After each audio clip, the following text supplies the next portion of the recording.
تو یہ مسئلہ مسلم ہے کہ جب دنیا میں انبیاء نہ رہے بلکہ انبیاء کے سردار محمد رسول اللہ صلی اللہ علیہ وسلم نہ رہے،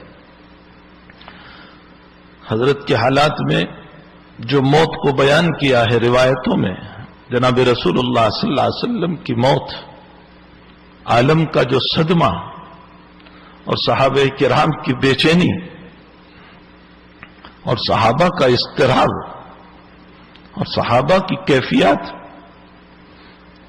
حضرت قریباً 12 دن بیمار رہے، رسول اللہ صلی اللہ علیہ وسلم قریباً 12 دن بیمار رہے، اور حضرت کی بیماری کی ابتدا درد سر سے ہوئی تھی۔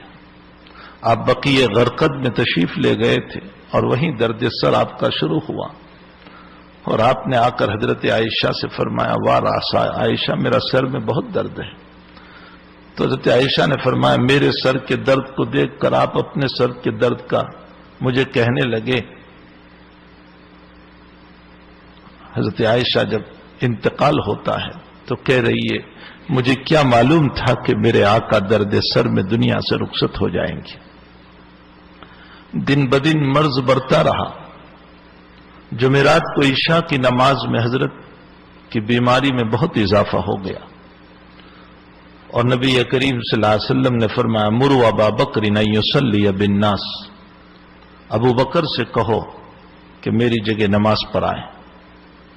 حضرت عائشہ کی چاہت یہ تھی کہ ابا جی نہ پڑھائیں، اور حفصہ کی چاہت یہ تھی کہ میرے والد صاحب پڑھائیں، اس لیے کہ حفصہ کے دل میں یہ تھا کہ آج حیات نبوی میں جو امام بنا وہ وفات رسول کے بعد بھی امام رہے گا، تو میرے ابا کا مقام ہو جائے۔ اور عائشہ کی چاہت یہ تھی کہ حضرت کا حلیہ یہ بتا رہا ہے کہ اب رہنے والے نہیں ہیں، لوگ کہیں میرے والد کو منحوس نہ کہیں کہ جب سے ابو بکر مصلی پر آیا تب سے حضور مصلی پر نہیں آئے۔ تو عائشہ کے دل میں تھا کہ میرے باپ کو کوئی منحوس نہ کہے، اور حفصہ کے دل میں تھا کہ میرے والد امام بن جائیں۔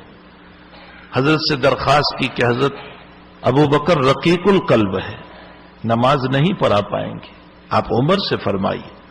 حضرت نے فرمایا، مرو ابا بکر ان یصلی بالناس۔ 4 مرتبہ کہنے کے بعد حضرت نے فرمایا، انتن صواحبات یوسف،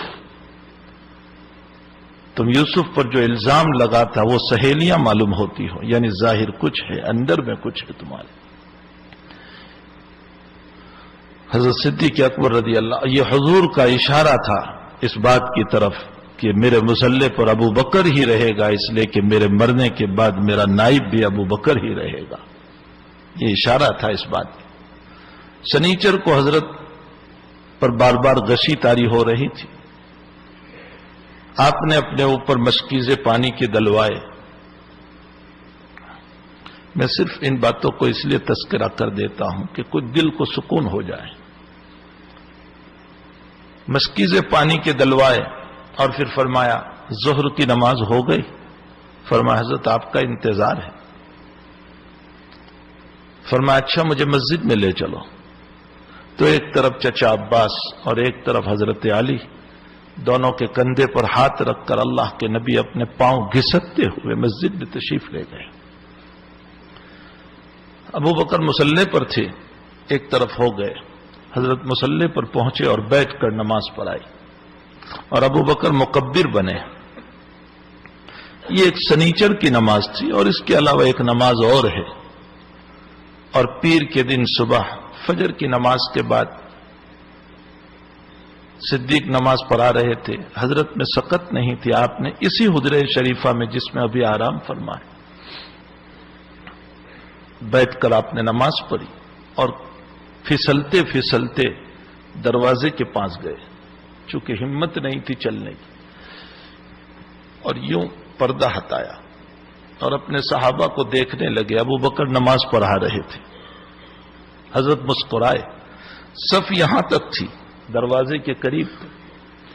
صحابہ فرماتے ہیں کہ کنکھیوں سے ہم نے جب نبی کو دیکھا تو ہمیں اتنی خوشی تھی کہ دل میں یہ ہوا کہ شاید حضرت تشریف لائیں گے، اور اس خوشی کی وجہ سے قریب تھا کہ ہم نماز توڑ دیتے، لیکن حضرت مسکرائے اور مسکرا کر پردہ ڈال دیا اور پھر اندر تشریف لے گئے۔ محدثین بحث فرماتے ہیں کہ حضرت کیوں مسکرائے؟ اکثر محدثین نے یہ لکھا ہے کہ حضرت کی مسکراہٹ اس بات پر تھی کہ اللہ، میں جب آیا تھا تو تنہا محمد تھا، آج میری جماعت تیار ہو چکی ہے، اب اگر تو نے مجھ کو اٹھا بھی لیا تو کوئی حرج نہیں۔ اس پر حضرت کو ہنسی آئی۔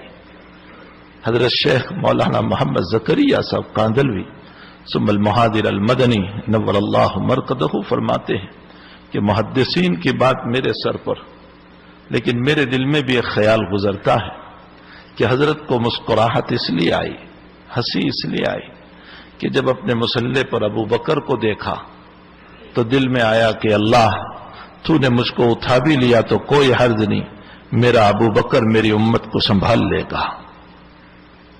اور واقعتاً ابو بکر نے سنبھالا۔ نماز کے بعد صدیق اکبر کمرے میں تشریف لائے، بیٹی ہی تھی، پردے کا کوئی سوال نہیں تھا، حضرت کے چہرے پر نور بہت تھا۔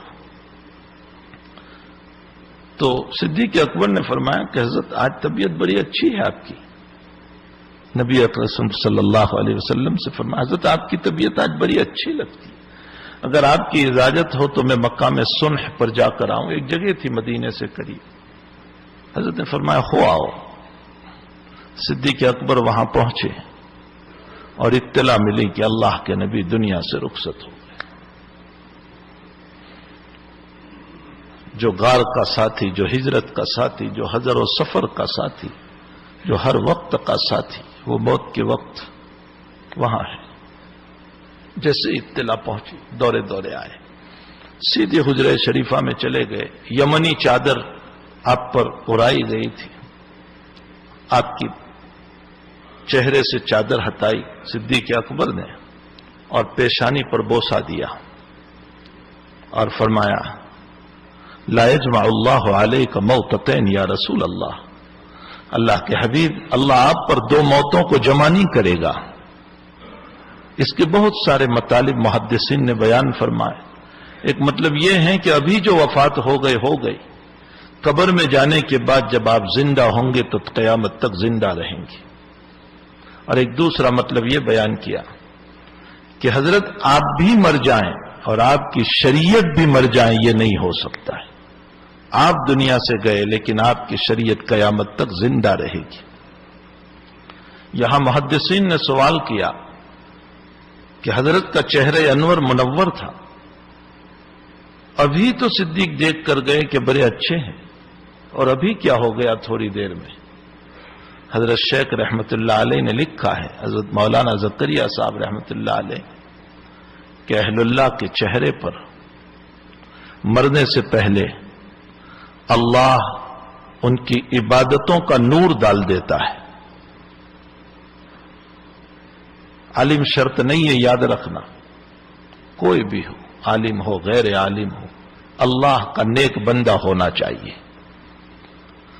فرمایا کہ اہل اللہ کے چہرے پر اللہ مرنے سے پہلے عبادت کے انوار ڈال دیتا ہے، اور انہی نور کو دیکھنے والے صحت سمجھ لیتے کہ یہ صحت ہو گئی۔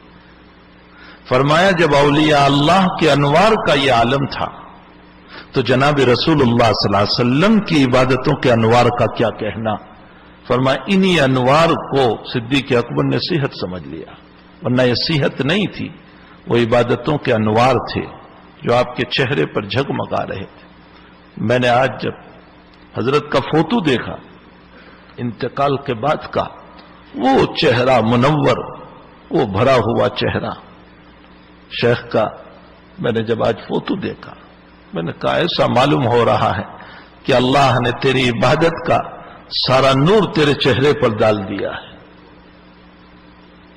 اللہ کے حبیب پاک صلی اللہ علیہ وسلم کی تدفین ہوئی، بخاری